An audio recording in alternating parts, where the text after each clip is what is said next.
11 ಜನ ಸತ್ತಿದ್ದಾರೆ, ಸಾವನ್ನಪ್ಪಿದ್ದಾರೆ ಕಾಲ್ ತುಳಿತ ಪ್ರಕರಣದಲ್ಲಿ.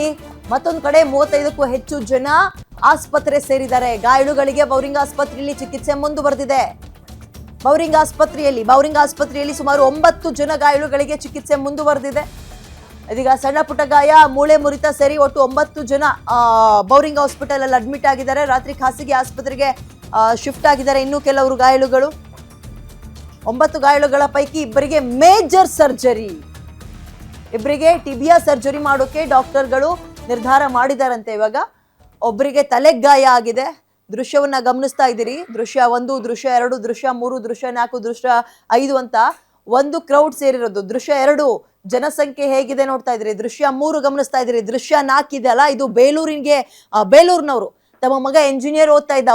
ಒಬ್ಬ ಮಗ ಕಳ್ಕೊಂಡು ಗೋಳಾಡ್ತಾ ಇದ್ದಾರೆ ಆ ತಂದೆ. ಎಂಥವ್ರಿಗೂ ಕೂಡ ಕಣ್ಣಲ್ಲಿ ನೀರು ಬರುತ್ತೆ.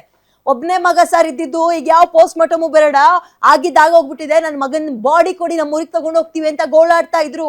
ದೃಶ್ಯ 4ಅಲ್ಲಿ ಗಮನಿಸ್ತಾ ಇದ್ದೀರಲ್ಲ, ತಂದೆ ಮಗನನ್ನ ಕಳ್ಕೊಂಡು, ನನ್ನ ಮಗನ ಒಂದು ಹೆಣ ಕೊಟ್ಬಿಡಿ, ಮೃತದೇಹ ಕೊಟ್ಬಿಡಿ, ನಮ್ಮ ಊರಿಗೆ ತಗೊಂಡು ಹೋಗ್ತೀವಿ, ಯಾವ ಪೋಸ್ಟ್ ಮಾರ್ಟಮು ಬೇಡ, ಏನು ಬೇಡ, ಕಳ್ಕೊಬಿಟ್ಟಿದ್ದೀನಿ, ಆಗೋಗ್ಬಿಟ್ಟಿದೆ, ನನ್ನ ಮಗನ ಬಾಡಿ ಆದ್ರೂ ನನ್ನ ಕೈಲಿ ಕೊಡಿ ಅಂತ ಗೋಳಾಡ್ತಾ ಇದ್ದಾರೆ. ಹಣೆ ಚಚ್ಕೊಂಡು ಅಳ್ತಾ ಇದ್ರು. ಮತ್ತೊಂದ್ ಕಡೆ ದೃಶ್ಯವನ್ನ ಗಮನಿಸ್ತಾ ಇದ್ದೀರಿ.